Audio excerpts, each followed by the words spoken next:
Waladiyalah. Asyhadu an la ilaha illallah wa asyhadu anna Muhammadan abduhu wa rasuluh. Wa bi sholli wa yassiri amri wa hlul 'uqdatam min lisani yafqahu qawli. Hadirin rahimakumullah. Alhamdulillah di Jumat barokah ini kita masih diberikan kesempatan untuk berpembelian. Jangan dijadikan beban, jangan dijadikan, karena ini menyangkut dengan KBM juga. Jadi seharusnya juga JP aturannya juga jam pelajaran sama dengan bila tidak di blok semacam ini. Masing-masing sekolah itu ada resepsi beda-beda, ada sebulan sekali, ada yang seperti kita seminggu ada. Belum ada keputusan. Oh, belum ada. Jadi masih banyak teman-teman yang ya bukan malas sih, mungkin rutinitasnya yang kurang begitu terbiasa untuk menggali. Selamat datang kakak.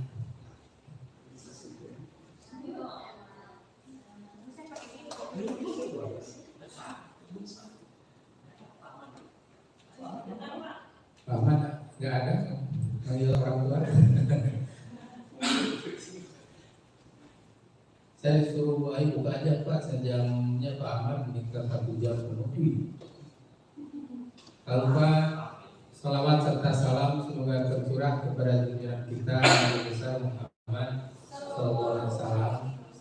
Semoga apa yang beliau curahkan untuk rahmatan lil alamin, kita bisa menjadi bagian yang terlibat di dalamnya, mengikuti langkah-langkah dan kontribusi besar untuk merubah dunia ini menjadi lebih berkemajuan.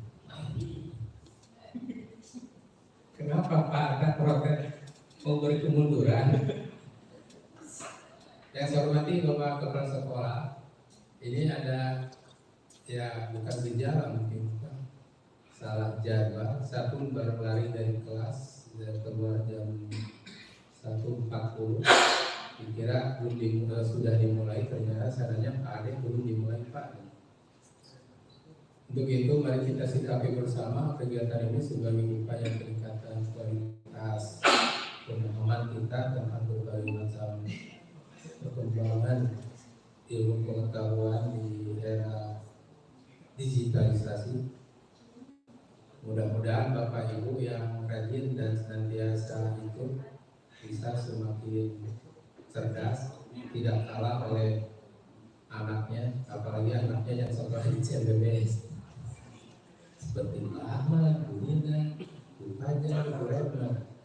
Jangan sampai kalah oleh anak-anak yang kecerdasan, nanti malu-maluin ke sekolahnya.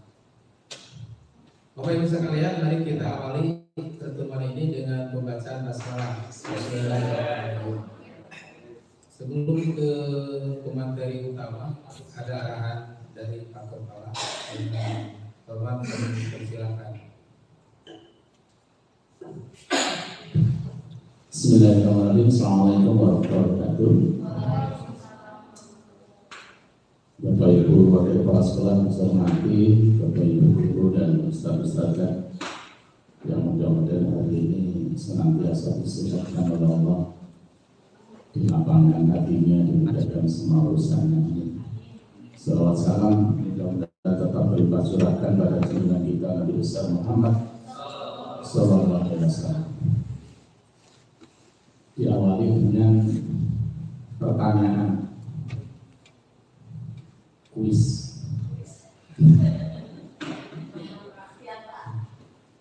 Hadiah coklat Dari Bajikan dan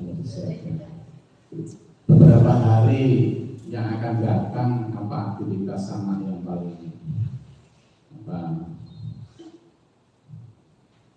semuanya paling penting yang tidak bisa ditinggalkan? sholat ya sholat. Karena itu cerdas ya, karena itu membutuhkan daya dukung yang cukup, ya. Terutama air. Jadi kondisi air saat ini debitnya sangat kecil sehingga nggak mampu mensuplai kebutuhan. Pertanyaannya, bagaimana jika anak-anak dipulangkan?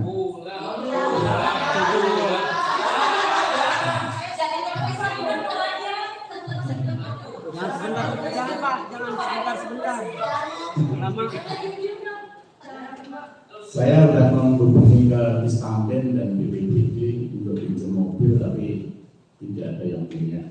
Sampai saat ini belum ada solusi yang menggunakan perangkat hukum yang memadai, sehingga terpaksa mungkin manual. Kalau kerjakan manual seperti kemarin perlu waktu ya 2-3 hari gitu. Karena saat ini supir memang sangat kecil, di atas itu sudah sangat satunya. Tapi baru saya beri alternatif solusi untuk yang dekat asrama putri di paralel dipasang pipa lagu untuk mendorong ke atas. Ya, kalau tandon yang di asrama putri penuh, baru didorong untuk mengisi tandon yang dekat lapangan futsal yang mensuplai kebutuhan yang lain. Dan itu juga perlu daya dukung, pembelian pipa dan lain-lain sekitar berapa meter, 100 meter mungkin ada dari asrama putri sampai ke tandon yang dekat lapangan futsal. Itu kondisi saat ini Bapak Ibu. Sehingga kalau kondisi kering, endapannya di tandon sudah penuh, yang keluar keran-keran nanti airnya kotor. Sehingga itu mungkin salah satu pemicu beberapa anak yang sensitif kulitnya karena penyakit kulit. Ya, nanti silakan nanti dipertimbangkan jika ACC suratnya di-print, tanda tangani, dipulangkannya kalau enggak besok pagi, mungkin kan besok pagi karena kelas 12 sudah rapat orang tua sekaligus untuk anaknya. Kembalinya dimungkinkan kalau dari Senin dari Selasa nanti tunggu kabar dari penyelesaian penanganan ini. Nah, pembelajarannya Bapak Ibu kita mengisikan untuk dari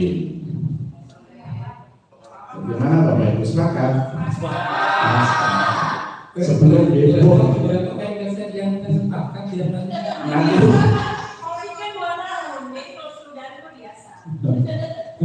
nanti heboh kalau nggak segera tangani heboh. Iya. Sebenarnya kalau heboh itu ada plus minusnya. Keuntungannya kita diperhatikan, minimal diperhatikan. Respon dinas pasti akan cepat. Saya sudah mulai minggu yang lalu menghubungi Pak Haji Adam minta dicarikan itu mobil bantuan, sampai saat ini belum ada respon. Tapi tadi saya mencoba menghubungi langsung dari Istamben, tidak ada. Dari Istamben diarahkan ke BPBD, di BPBD juga tidak ada. Itu kondisi air kita Bapak Ibu. Terus yang kedua terkait hari ini, Bapak Ibu akan mendapatkan pencerahan dari Pak Ahmad dan Pak Yus. Kalau aksi nyata, kalau Bapak Ibu sudah menyelesaikan diklat mandiri di BNN, sudah selesai ya tanpa aksi nyata, Bapak Ibu bisa langsung unduh bukti penyelesaiannya. Nanti di situ muncul sertifikat telah menyelesaikan. Tinggal diunduh aja. Jadi diklik, nanti surat keterangannya, terus validasi data, langsung Bapak Ibu mengunduh. Ya. Tapi belum aksi nyata. Terus Bapak Ibu bisa nanti tinggal menindaklanjuti ke aksi nyata, muncul sertifikat sudah selesai sampai aksi nyata. Itu juga sudah bisa digunakan untuk bukti bahwa Bapak Ibu telah menyelesaikan dia di diklat mandiri. Ya. Nanti diklat yang sudah biru itu belum hijau, ya Bapak Ibu berarti belum update karena nggak selesai aksi nyatanya galau dulu gitu kan. Nah sekarang boleh dicoba yang sudah lagi pemain nanti terus aksi nyatanya nanti mengikuti pencerahan Pak Yus. Prinsip begini Bapak Ibu, aksi nyata itu sederhana sebenarnya. Kalau sudah Bapak Ibu nanti diminta, nah itu pasti minta refleksi ke teman sejawat sama guru, atau kalau Bapak Ibu menerapkan ke peserta didik, refleksinya ke peserta didik. Dan kalau sudah seperti itu saling mensupport. Temannya minta, kita memberi tanggapan sederhana-sederhana. Kalau itu sudah cukup, setiap kegiatan kita sudah punya dokumentasi, di semua kegiatan ada, tinggal disusun, nanti terus kemudian dibuat persepsi sendiri di PMM mengisi refleksi yang 2 tahap itu diunggah, insya Allah selesai. Itu saja mungkin mengantar dari saya. Mari kita niatkan hari ini untuk belajar sepanjang hayat. Gitu kan ya. Pernah ditanya, Pak Saudara terlalu tua untuk belajar. Emang batasan kapan? Sampai kapan sih batasan kita belajar? Kalau sudah dibuatkan tiang itu, dan itu berhenti kita belajar. Ya, tetap semangat. Mudah-mudahan kita mendapatkan pencerahan. Terima kasih. Assalamualaikum warahmatullahi wabarakatuh. Sebelum dimulai, karena kaitan dengan perumahan, saya minta kepala sekolah untuk rentang waktu kepulangannya sekarang diputuskan. Kembalinya mau Selasa, mau Rabu.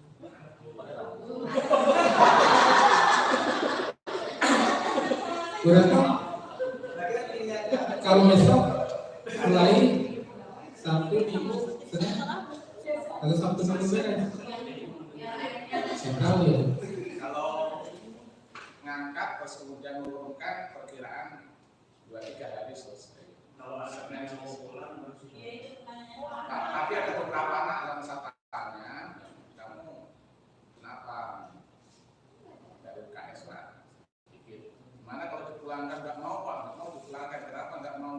Banyak ulangan. Kalau kasih surat dipulangkan anaknya nggak mau pulang, ya sudah baik-baik ya.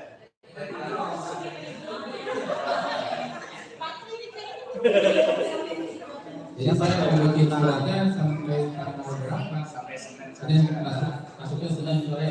Oke. Kalau misalnya Ini yang dicatat ini nggak selesai, nanti kasih informasi lagi. Tolong kemudian dicatat untuk kepulangan Sabtu mulai Sabtu jam. Langsung teruskan ke Teh Rizka sedang membuat solusi. Kembali jam Besok saja. besok jam 1 saja ya, supaya tidak merasa dipaksakan. Kalaupun mau yang pagi silakan saja. Kepulangan jam 1, kembali jam 16 Senin. Kalau kemudian disampaikan ke Bu SK. Yang kedua kaitan lupa lagi. Oh, titipan dari Ibu Desti. Bu Desti besok ada AKK katanya, mengundang Bapak dan Ibu. Sabtu Minggu.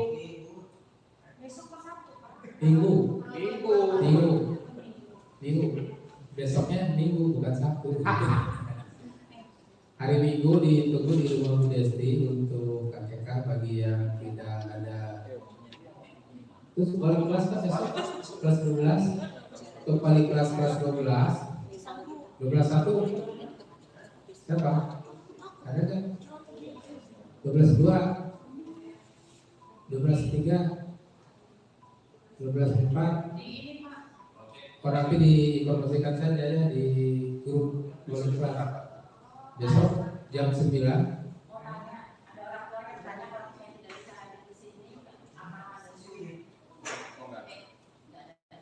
Enggak. Di situ juga ada, ini wajib enggak saya jawab ya. Undangan menurut Islam wajib, tapi kalau nggak bisa udah aja nggak apa-apa. Nanti juga hasilnya akan disebarkan kembali oleh teman-temannya. Oke Bapak Ibu sekalian, itu saja informasi tambahannya. Selanjutnya mari kita ikuti bersama Pak Ahmad dengan asetnya sudah dibahas sebagian dari aset-aset saja dari mulai penerimaan siswa baru sampai jangan sampai Pak ada orang tua yang punya aset tidak terdeteksi asetnya oleh aset ke siswa sehingga aset pelelangan ikan sampai yang itu harus terdata. Dan dari Pak Yus nanti kita akan mendapatkan juga tentang strategi yang jitu untuk dibangun. Begitu kepada Ibu Elma sebagai moderator kami persilakan duduk di depan memimpin acara dengan harapan 15.30 harus beres karena kita tetap harus mengikuti sholat berjamaah di masjid. Terima kasih. Wabillahi taufiq wal hidayah. Wassalamualaikum warahmatullahi wabarakatuh. Terima kasih kepada kepala sekolah.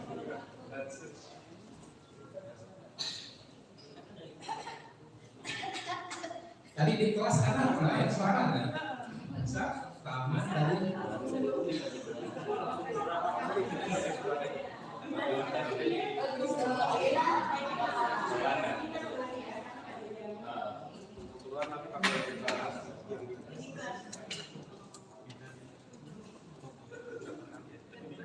Biasanya kan nanti balik lagi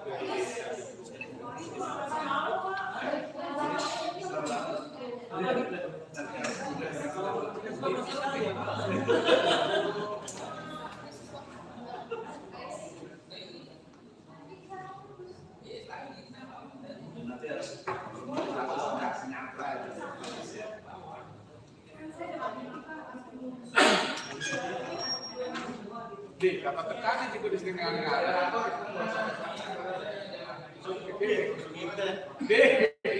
Alta ke. Jelasin ada nih soal. Ya.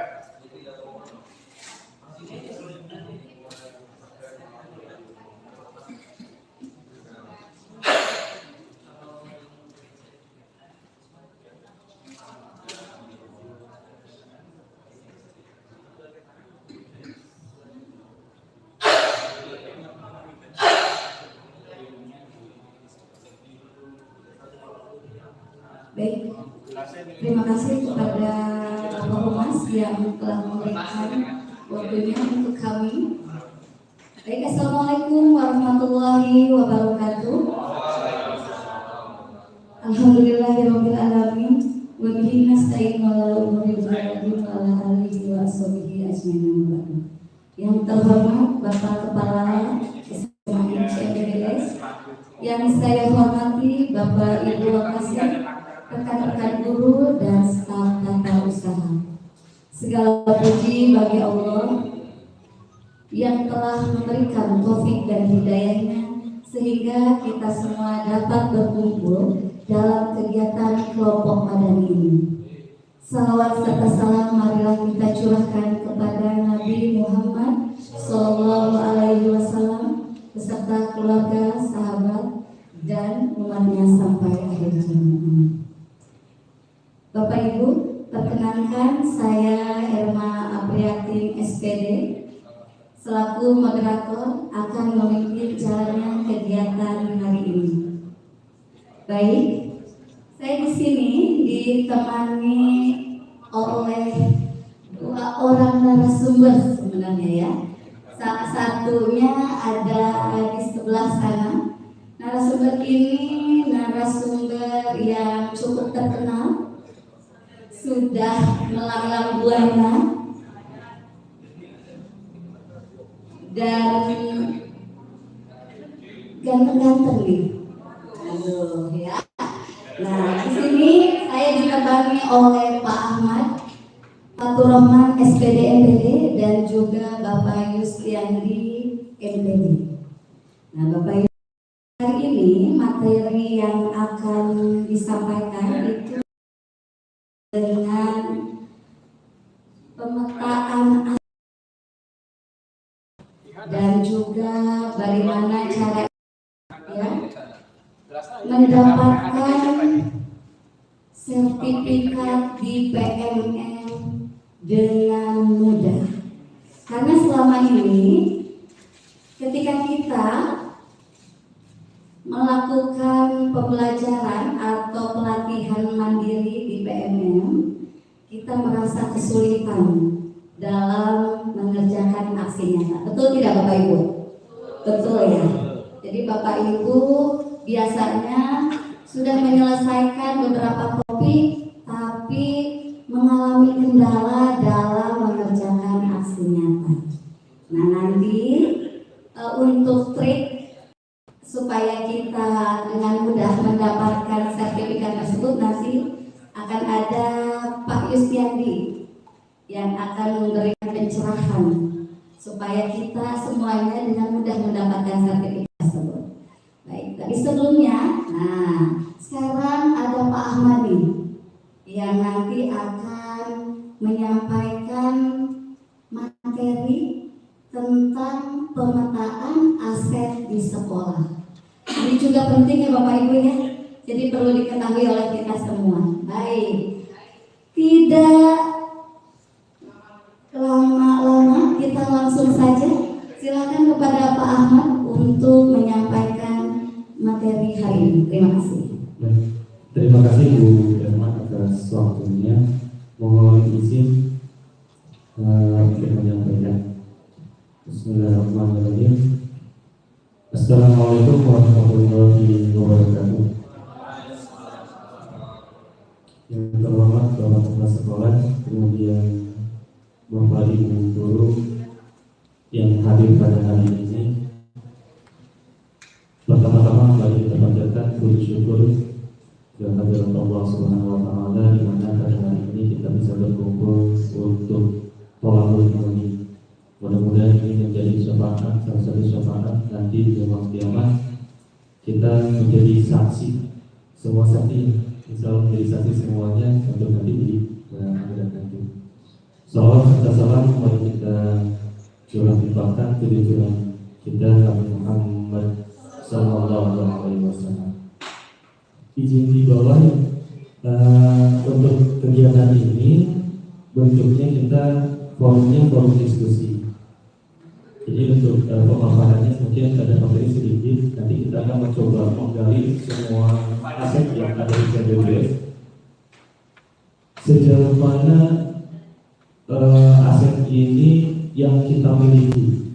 Karena kalau misalkan di luar melihat ke CBBS ini sumbernya apa? Memenuhi ekspektasi dari sekolah yang lain. Tetapi ketika misalkan kita mengelola program dan sebagainya, kadang kita suka melupakan beberapa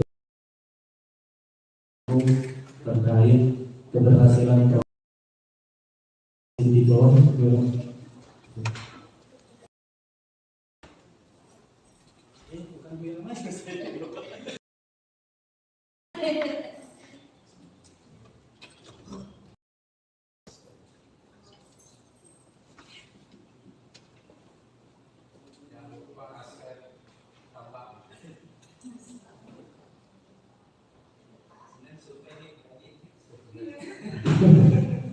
Baik, kegiatan hari ini pemetaan terkait sama aset SMA Cirebon. Ketika pertama kali Bapak Ibu mengenal aset, apa yang ada di pikiran Bapak Ibu kira-kira? Harta, luar biasa. Harta. Nah, mungkin kalau misalkan ada hal-hal yang lain yang justru mungkin itu terkait sama finansial yang masuknya. Nah, sementara ternyata kalau misalnya kita gali, ini tidak hanya terkait sama harta dan harta. Kalau misalkan saya perhatikan tadi, Bapak Kepala tadi sudah menyampaikan bahwa di hari Sabtu besok sampai dengan hari Senin itu siswa kita akan dipulangkan. Kalau Bapak Ibu menyimak, di situ ada beberapa yang terkait sama aset sebetulnya yang kita butuhkan untuk daya dukung. Contoh tadi ketika misalkan untuk mencari mobil dan sebagainya, berarti ada ke dinas yang lain. Itu juga sama aset sebetulnya. Kemudian ada lagi terkait sama orang tua. Kemudian masuk lagi terkait sama siapa yang akan membuat surat dan siapa yang akan mengirimkan suratnya. Itu juga masuk ke aset sebetulnya. Nah, sehingga kalau misalkan kita tidak bisa dari bahwa semua hal yang berkaitan kegiatan, baik itu dalam satu kegiatan atau sebuah program yang kontinuitas, itu semuanya melibatkan aset. Nah, terkadang kita berpikirnya itu kalau dalam sebuah kegiatan ini ada prinsip yang agak sedikit Kalau dulu saya berpikirnya bahwa ketika melihat sebuah kegiatan, kemudian ketika saya di luar itu menganggapnya itu semuanya itu melihatnya terkait sama kekurangannya saja. Ketika ada kekurangannya, kita ngobrol dan sebagainya itu. Dan saya pahami sekarang, ternyata ketika misalkan kita mengambil berdasarkan atau base-nya itu base dari kekurangan, itu tidak akan berjalan programnya. Malahan itu kita ujung-ujung menjadi pesimis.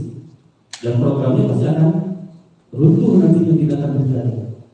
Nah, untuk yang sekarang, saya mencoba untuk memberikan sebuah alur pemikiran bahwa untuk pengelolaan aset di sekolah kita perlu adanya berpikir terkait sama bagaimana program itu dilakukan berdasarkan dari aset. Jadi untuk kesempatan hari ini kita akan mencoba berdiskusi bagaimana atau apa saja aset yang ada di CLBBS dan bagaimana untuk penggunaannya. Mungkin waktunya kalau misalkan tadi sempat Bapak Tri, Pak Mat, kalau 60 menit tidak akan cukup. Kita sampaikan dengan 60 menit saja, kita akan continue di sesi berikutnya mungkin. Karena kita pengennya satu aset tetapi menyeluruh dan itu akan sejauh mana kita akan mencoba sejauh mana aset tersebut akan digunakan. Dan yang berikutnya kita akan mencoba melalui pendekatan MBCD. MBCD itu apa ya? Asset Based Community Development. Artinya di sini kita mencoba untuk berfokusnya itu dengan menggunakan pendekatan melalui potensi atau kekuatan yang ada di kita, yang kita miliki. Jadi tidak, kalau misalkan berkaitan dengan yang kita miliki, artinya semua potensi yang ada di sekolah kita ini akan kita kolaborasikan semuanya, sehingga nanti sebuah program itu akan muncul dari ide dan ujung-ujungnya apa? Ujung-ujungnya itu menjadi keberhasilan bersama. Ketimbang yang tadi yang saya paparkan tadi bahwa ketika misalkan kita menggunakan mencari kesalahan, mencari kekurangan, itu sebenarnya tidak akan membuat program kita menjadi sukses. Malahan kita akan jauh tertinggal, kemudian waktunya akan semakin lama di ujung-ujung. Dan akhirnya muncullah rasa pesimis. Ketika muncul rasa pesimis, programnya tidak akan berjalan. Nah, pendekatan asset based community development ini pendekatan yang berfokus pada potensi dan kekuatan yang ada di dalam komunitas sekolah. Jadi nanti daripada hanya melihat kekurangan atau kebutuhan, kita memanfaatkan aset-aset yang ada di sekolah yang nantinya dapat menciptakan lingkungan yang mendukung perkembangan semua pihak yang terlibat. Ini dalam segala aspek, mau ada di dalam pembelajaran, misalkan muridku mau menggunakan base atau project based learning misalkan, maka di situ membutuhkan dukungan. Dukungannya tidak hanya di kelas saja, bisa jadi dukungannya itu berada di lingkungan di luar. Atau siapa sih yang akan memberikan dukungan terhadap murid itu ketika misalkan ingin mencapai pembelajaran atau tujuan pembelajaran tercapai. Bisa jadi misalkan ada di laboratorium, kemudian berkolaborasi dengan tim yang ada di laboratorium, kemudian membutuhkan alat dan sebagainya, itu termasuk aset semuanya. Atau misalkan kita dalam sebuah program, ketika misalkan sebuah program mau dijalankan, sebetulnya harus dimulai dari bagaimana kita mencari atau mendapatkan referensi terkait aset apa saja yang kita butuhkan. Seperti contoh misalkan, ketika misalkan di project, maka project ini kalau yang sekarang di kelas 10, 11, sama 12 yang dilaksanakan, maka harusnya itu projectnya itu banyak aset untuk melaksanakannya. Jadi tidak menggunakan kekurangan yang ada di CBBS-nya. Ini anggarannya nggak ada di mana sih? Nah, ketika misalkan sudah memunculkan kekurangan dalam sebuah program, ini akan membuat kitanya sedikit berpikirnya. Tetapi kalau misalkan kita berjuang ketika misalkan dalam sebuah program proyek misalkan, bagaimana caranya untuk membuat sebuah program dilihat dari berbagai asetnya. Apakah itu aset manusianya seperti apa, kemudian aset sosialnya seperti apa, kemudian finansialnya juga ada atau tidak. Misalkan ketika tidak ada, apa yang akan kita cari untuk mencari dana. Mungkin itu yang itu sebagai awalan. Nah, untuk perbandingannya, ketika misalkan kita berpikirnya berbasis pada kekurangan, kemudian ada yang berpikir berbasis aset. Yang pertama, fokus permasalahannya. Ketika misalkan dengan menggunakan berbasis pada kekurangan, maka fokusnya masalah dan isu yang muncul, dan tidak ada penyelesaiannya di sini. Isunya aja dibahas dan sebagainya. Dan itu akan membuat kita menjadi lebih mencari solusinya itu lebih lama ketimbang ketika misalkan kita fokusnya pada aset dan kekuatan yang kita miliki. Yang berikutnya, berkutat pada masalah utama kalau berkaitan dengan berbasis pada kekurangan. Tetapi kalau misalkan berbasis pada aset, ini membayangkan masa depan, mau seperti apa kita ini. Kemudian mengidentifikasi kebutuhan dan kekurangan, selalu bertanya apa yang kurang. Ini yang tadi disampaikan. Jadi kita mengedepankan apa sih kurangnya, misalnya kok di Cemberis itu secara finansial kurang banget gitu, bosnya sedikit tuh. Kemudian kalau misalnya untuk di APBD juga sedikit. Nah itu hal itu yang justru nanti ini berbasis pada kekurangan. Tapi kalau berbasisnya pada aset, berpikirnya tentang kesuksesan yang telah diraih dan kekuatan untuk mencapai kesuksesan tersebut. Yang berikutnya, fokus mencari bantuan dan sponsor atau institusi lain. Ini ketika misalkan berbasis pada kekurangan. Tetapi kalau misalkan berbasis pada aset, mengorganisasikan kompetensi dan sumber daya atau aset dan kekuatan. Yang berikutnya, ketika berbasis pada kekurangan, merancang program atau proyek untuk menyelesaikan masalah. Tetapi kalau misalkan dengan aset, merancang sebuah rencana berdasarkan visi dan kekuatan yang ada di sekolah. Yang berikutnya, ketika berbasis pada kekurangan, maka mengatur kelompok yang dapat melaksanakan proyek. Jadi hanya kelompok-kelompok yang menyelesaikan proyek atau program tertentu. Tetapi kalau misalkan berbasis pada aset, ini melaksanakan rencana aksi yang sudah diprogramkan. Nah ini salah satu perbedaan ketika misalnya kita berpikir secara berbasis pada kekuatan, kemudian berbasis pada kekurangan. Kemudian untuk yang sekarang yang kita bahas, ini terkait sama aset atau modal maksimal service. Yang kita akan diskusikan ada 7, mungkin tidak sampai 7 ya, nanti kita sesuaikan dengan waktu yang tersedia, karena nanti ada Pak juga yang akan memaparkan. Yang pertama, modal manusia. Modal manusia ini mencakup keterampilan, pengetahuan, kapasitas yang dimiliki oleh guru, siswa, orang tua, dan staf sekolah. Contoh misalkan seperti yang saya sampaikan tadi, ketika misalkan ada permasalahan, misalkan ada air yang kata Bapak Profesor debitnya sudah menurun, maka di situ kita membutuhkan apa sih dukungan yang diperlukan. Jadi bisa dipahami ya. Nah, kira-kira menurut Bapak Ibu, modal manusia di CNBBS terkait sama peserta didiknya kita memiliki seperti apa sih? Ini di luar yang konsep tadi yang di apa namanya sama Pak Kepala secara umum generalnya. Oke. Misalkan siswanya atau peserta didiknya, kira-kira menurut Bapak Ibu seperti apa?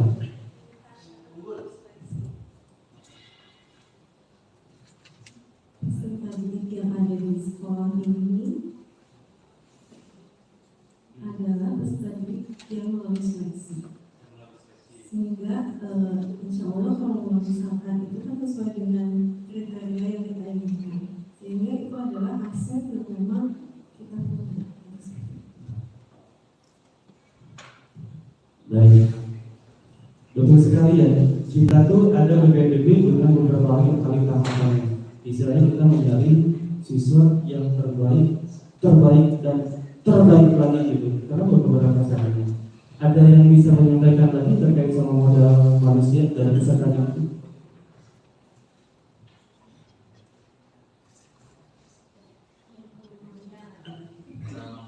Modal manusia. Tapi dilihatnya dari siswa dulu. Ya, dari siswa tadi. Saya lupa, tidak berurusan. Kalau dari siswa makanya dengan modal seleksi itu otomatis mereka punya kepintaran, kecerdasan yang lebih. Kemudian juga dari berbagai budaya. Nah, guru-gurunya juga sama. Saya kira punya berbagai potensi, memiliki potensi yang bervariasi. Dan kita sudah melihat dari berbagai macam kegiatan, saya kira semua potensi yang baik, potensi yang bagus-bagus. Terima kasih Bu Manisha. Ada yang mau menyampaikan lagi terkait sama modal manusianya seperti apa? Pak Kepala mungkin mau mencoba? Saya tembak aja. Dia menjadi pencerahan buat kita saling terangkan.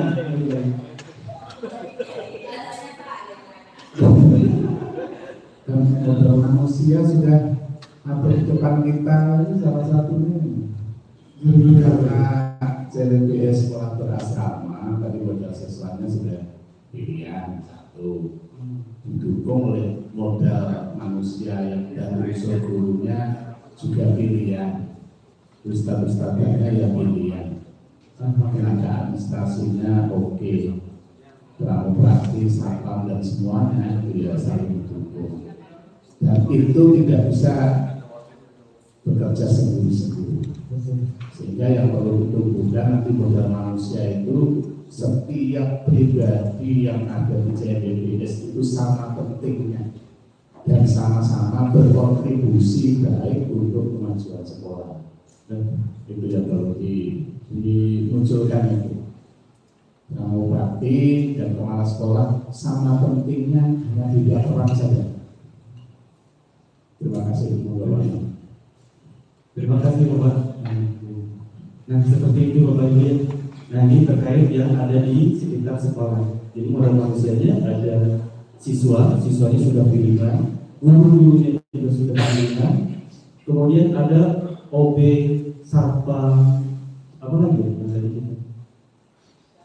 Dapur, lupa tim UKS, suster kita yang luar biasa setiap hari mengecek kesehatan anak-anak kita. Ada yang lain kira-kira selain itu? Satpam, security, betul.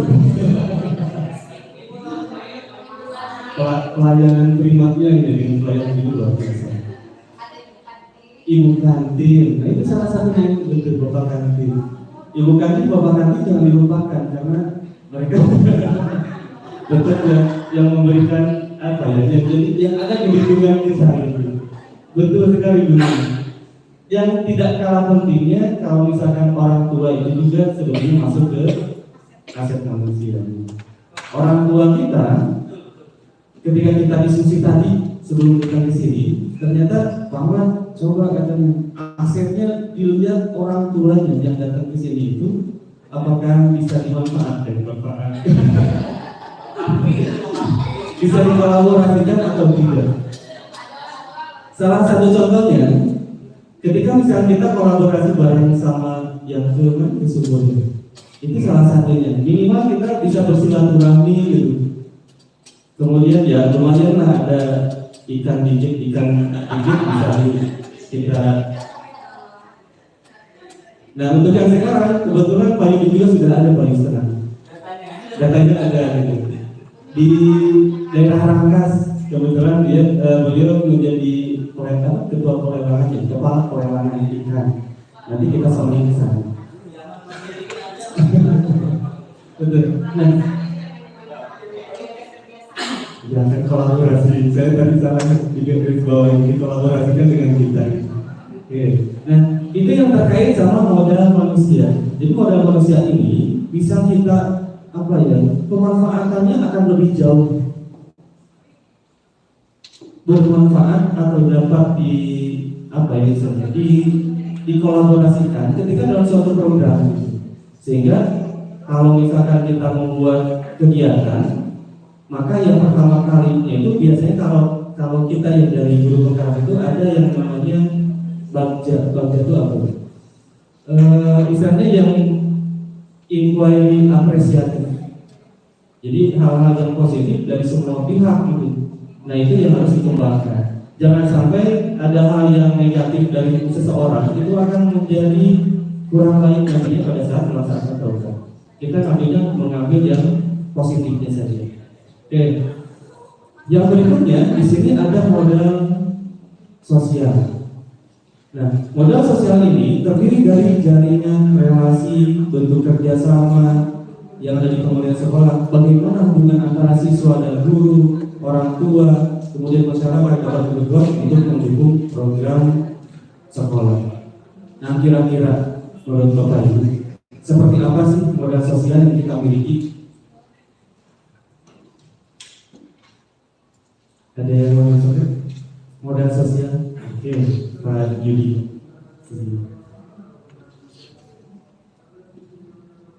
Ya, terima kasih Pak. Ya, tadi sudah dijelaskan tentang modal manusia tadi dari peserta didiknya, kemudian guru-gurunya, pegawainya, dan juga orang tuanya. Itu bisa dipadukan dalam menjadi modal sosial itu ketika peserta didik kemudian menjalin komunikasi sinergi antara peserta didik, kemudian para pegawai, BCBS-nya, dan terutama kepada orang tua. Sedangkan kita tahu yang tadi kata Rahmat tadi yang banyak bisa kita mantap. Jadi orang tua itu relasinya cukup besar, cukup banyak ya kan. Jadi kita bisa berkolaborasi kemudian bersinergi jika kolaborasi cukup bagus, maka modal sosial ini sangat luar biasa untuk program-program edukasi itu sendiri. Kalau bisa saya garis bawahi berarti relasi dari orang tua itu sangat bagus. Jadi modal sosial yang pertama itu adalah relasi dari orang tua. Yang kedua, semua sivitas kita itu mampu berkolaborasi seperti tadi Pak Yudi bilang.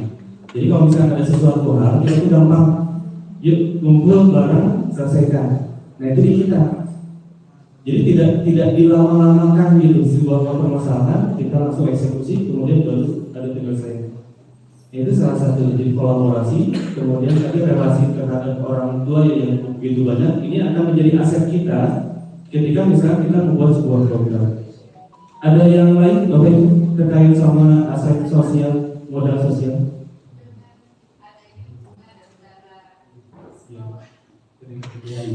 Dengan adanya hubungan antara sekolah dalam hal ini mungkin dengan pihak universitas atau perguruan tinggi itu bisa dijadikan sebagai modal sosial kita. Itu saja sih. Baik, terima kasih Bu Nina. Berarti di sini kita harus ada terkait sama kolaborasi dengan perguruan tinggi. Nah, ada yang lain boleh? Modal sosial kita seperti apa? Modal sosial itu terkait sama hubungan siswa dengan siswa, apakah di kita itu sudah kuat atau tidak? Nah itu juga perlu diperhatikan. Jadi kalau misalnya melihat dari yang saya pahami ya ketika misalnya dari CBBS, siswa kita itu mampu untuk menyesuaikan diri ketika misalkan dia berada dalam sebuah program atau kegiatan, mampu berkolaborasi, bisa bekerja sama antara satu dan yang lainnya.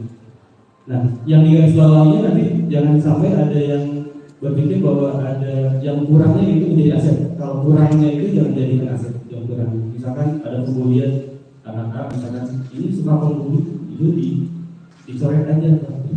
Kita ngambilnya yang positif. Kenapa yang positif? Karena itu yang akan berkontribusi nanti ke depannya pada saat kita menjalankan program. Contoh misalkan, pada saat sekarang misalkan yang di kelas 11 sebagai perannya menjadi IO misalkan, ternyata tadi saya melihatnya luar biasa siswanya mampu berkolaborasi. Kita tidak pernah meminta untuk sebagus-bagusnya ketika misalkan pada saat tayangan, tapi ketika ditayangkan itu luar biasa sekali. Jadi anaknya itu udah mulai cepat memahami dan tanggap gitu. Itu posisi di siswanya, dan itu menjadi kekuatan kita di siswanya. Bagaimana dengan kekuatannya di guru? Kekuatannya di guru seperti ini. Ketika misalkan kita belajar bareng, semuanya hadir pada di sini. Dan alhamdulillah pada hari ini kita mendapatkan jumlah si gurunya luar biasa menarik. Nah itu salah satunya. Jadi belajar sepanjang hayat siswa guru CMBPS itu tidak bisa dipertanyakan lagi. Yang berikutnya terkait sama hubungan kita dengan orang tua. Kalau saya pahami dengan komite misalnya. Nah, ini justru menjadi kekuatan kita. Kenapa? Karena komunikasi antara kita dengan komite dengan memunculkannya yang istilahnya kolaborasi yang baik. Ini tentunya akan mempermudah kita ketika misalkan menjalankan sebuah program. Contoh misalnya program untuk meningkatkan prestasi di bidang lomba. Beberapa kali atau bukan beberapa kali, setiap saat maksudnya, setiap kali lomba pasti ujung-ujungnya kita mencoba untuk berkolaborasi dengan komite, dan hasilnya alhamdulillah supportingnya luar biasa untuk komite. Di sisi lain misalkan, ketika misalkan ada terkait sama sesuatu hal yang urgent berada di lingkungan kita, komite justru tanggapnya luar biasa, langsung eksekusi gitu.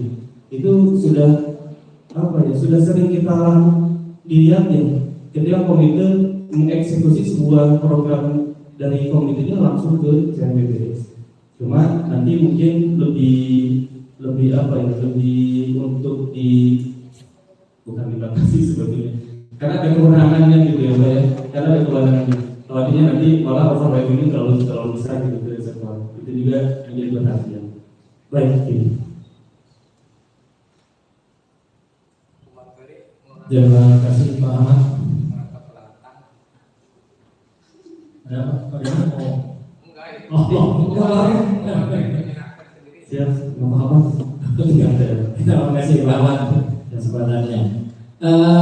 Terkait dengan modal sosial ini yang saya cermati dari penjelasan Pak Ahmad, keterwakilan institusi itu yang saya lihat adalah keterwakilan yang dilakukan oleh komunikasi antara pihak manajemen dengan komite. Namun yang ingin saya singgung dalam hal ini, kalau terkait modal sosial, bahwa institusi tidak hanya berada pada posisi di manajemen saja. Semua yang ada di kita ini termasuk. Nah, yang tidak terjalin ini, yang saya rasakan selama perjalanan dengan komite, bahwa sentuhan komite itu berada di wilayah hulu-hulunya.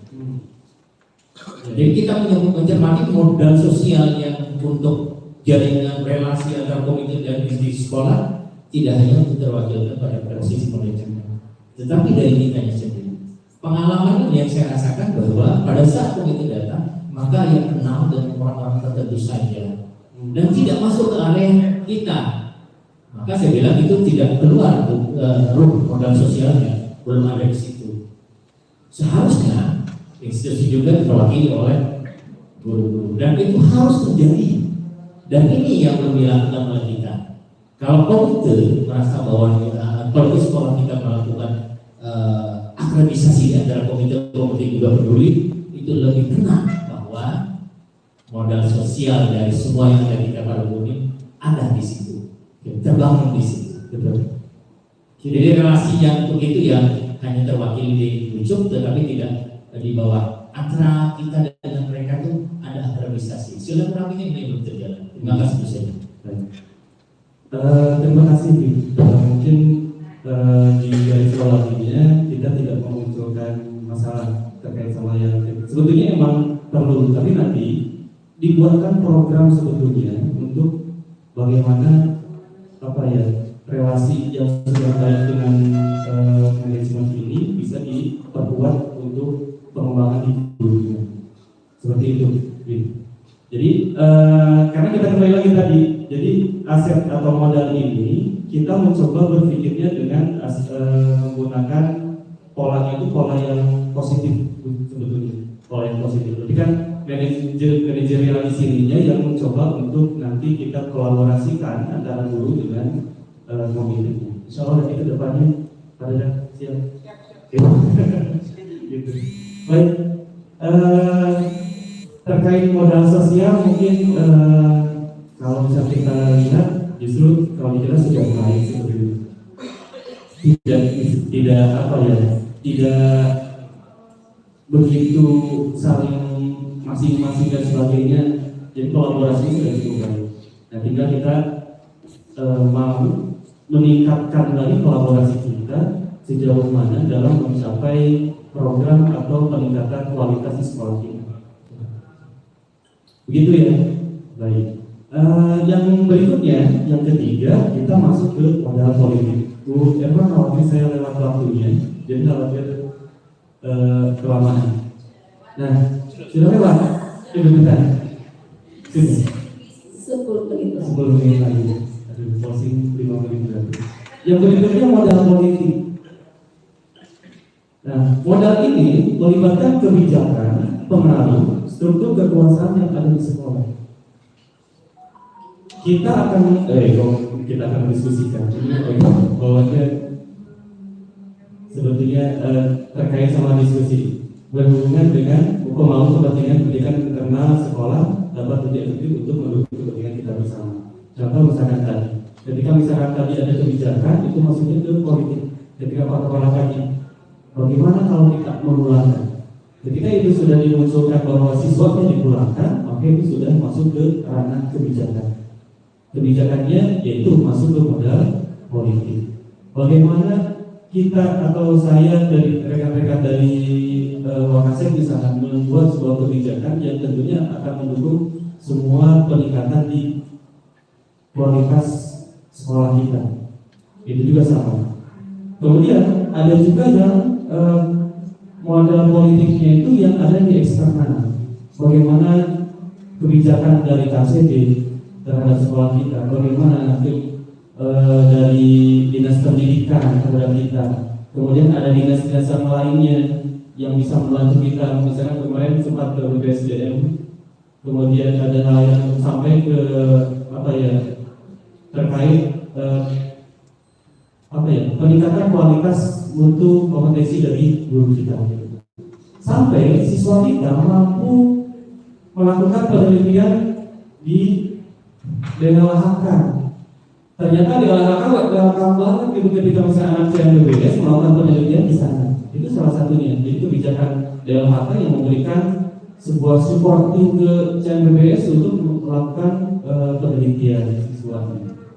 Kemudian hal yang terakhir itu kalau tidak salah itu yang Bagas itu sampai ketemu di Paulis itu masuk Bapeda, sampai Bapeda juga ikut serta gitu. Itu juga sama kebijakan yang dari pihak luar itu yang mendukung ke CMPBS itu merupakan aset dari sekolah kita. Kira-kira dari yang selain yang tadi, adakah Bapak ini terkait sama modal politik?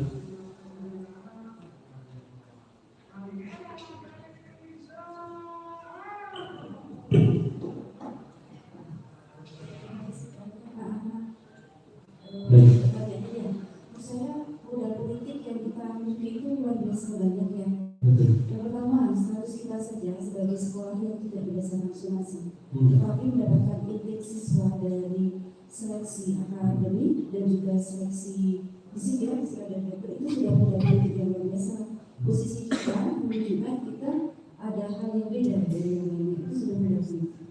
Kedua, modal politik mungkin dari kebijakan-kebijakan yang dibuat oleh kepala sekolah terkait dengan kita semua. Contohnya untuk tetap mempertahankan sumber daya manusia yang ada di sini terkait modal politik kebijakan untuk menerima siswa vokasi itu juga sudah sebuah modal politik yang bagus gitu ya. Jadi kita secara sebagai guru, secara profesional kita juga merasa dengan karena kesehatan keamanan yang di situ, sedangkan juga kita lebih dihargai oleh siswa yang hanya sekedar tidak serius di sini, karena kita juga mempunyai kebijakan untuk menerima mutasi. Kebijakan yang lainnya di sini juga luar biasa sekali ketika kita mau melakukan seleksi untuk siswa yang mempunyai kecerdasan berbeda itu sudah politik yang menunjukkan kita itu mempunyai lebih dibanding sebelumnya. Selesai itu adalah Baik, Bapak Ibu sekalian, mohon izin karena waktunya emang berbagi dengan Pak Yus. Tapi ini saya sudah mendapatkan beberapa hal yang positif dari yang modal manusia, modal sosial, modal politik. Sebetulnya kita harus memahami ini untuk semua sivitas kita. Karena kenapa? Karena ujung-ujungnya nanti ketika misalnya kita membuat program, ini akan mendukung yang memperkuat program itu, yaitu modal-modal atau aset-aset yang ada di CWBS, sehingga nanti program kita akan berjalan dengan lancar. Sebetulnya ada banyak yang berikutnya, ada modal agama dan budaya. Mungkin kalau modal agama dan budaya justru kita kentalnya dengan keislamannya, gitu ya. Kemudian ada lagi modal fisik. Modal fisik ini terkait sama Bu Retno ya? Ada terkait sama prasarana Jadi ada yang namanya aset fisik dan non fisik biasanya. Bu Retno modal fisik Bu Retno. Kemudian ada modal lingkungan atau alam. Modal lingkungan atau alam ini modal yang merujuk pada sumber daya alam atau lingkungan yang ada di sekitar sekolah. Misalkan ketika Bu Retno terkait sama biologi, biasanya ada praktek ya, observasi di biologi, maka mencari bunga telang itu dibahas bunga telangnya seperti apa gitu yang ada di CMBBS itu salah satunya. Betul. Kalau misalkan ekonomi berarti kan ada kantin misalkan. Nah, Bapak Ibu kantin ini bisa dijadikan sebagai bahan untuk dijadikan proyek di ekonominya. Kewirausahaan, kewirausahaan. Baik. Kemudian ada modal finansial. Nah, modal finansial ini yang kita pahami kan selama ini yang dari APBD sama yang DIPOS. Sebetulnya tidak mengikat ya Bapak-Bapak sekalian, kalau tidak salah ya, untuk terkait sama anggaran seperti itu. Jadi ada beberapa hal yang bisa kita lakukan untuk mencari sumber-sumber yang lainnya, yang jelas tidak bertentangan dengan aturan kita. Mungkin itu saja yang mohon maaf tidak semuanya kita bahas. Ya, lebay banget. Iya. Sebetulnya saya tuh pengen apa ya? Pengen lebih banyak itu menggalinya. Karena pemetaan kan tidak, namanya pemetaan harus semuanya tuntas. Wah, itu kan apa? Ya. Jadi ini banyak sekali ya, Patrick.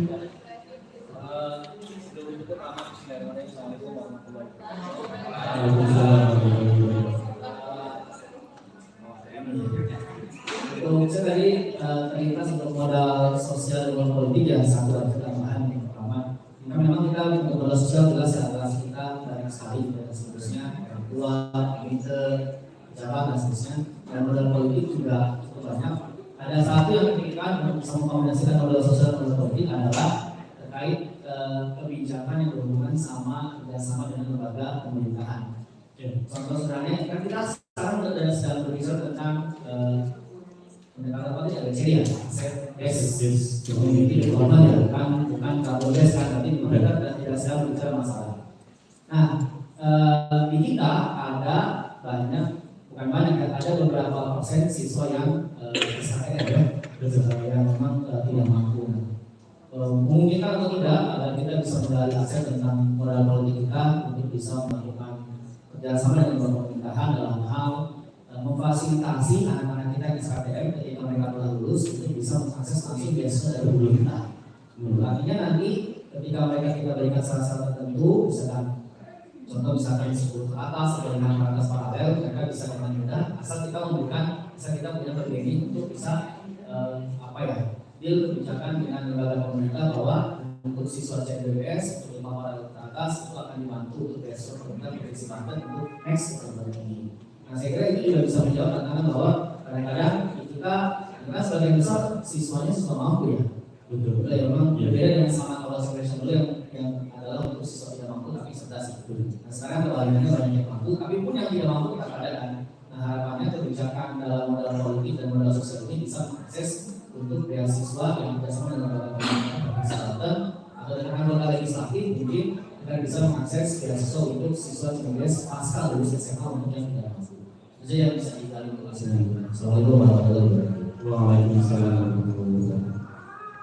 Terima kasih Pak Tri atas masukannya. Berarti itu salah satu modal atau aset yang perlu kita gali kembali untuk kedepannya, karena ketika misalkan kita mau mengambil SKPN yang diulang SKPN, justru ini menjadi kebayarannya keterserapan kita keperguruan tinggi yang akan menjadi permasalahan ke depannya.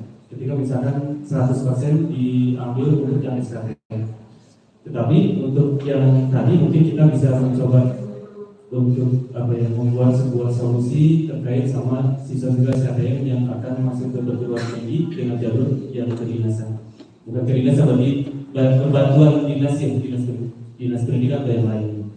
Baik, Bapak Ibu mohon maaf ini lewat waktunya, ini sudah dicepat oleh Bu Herman.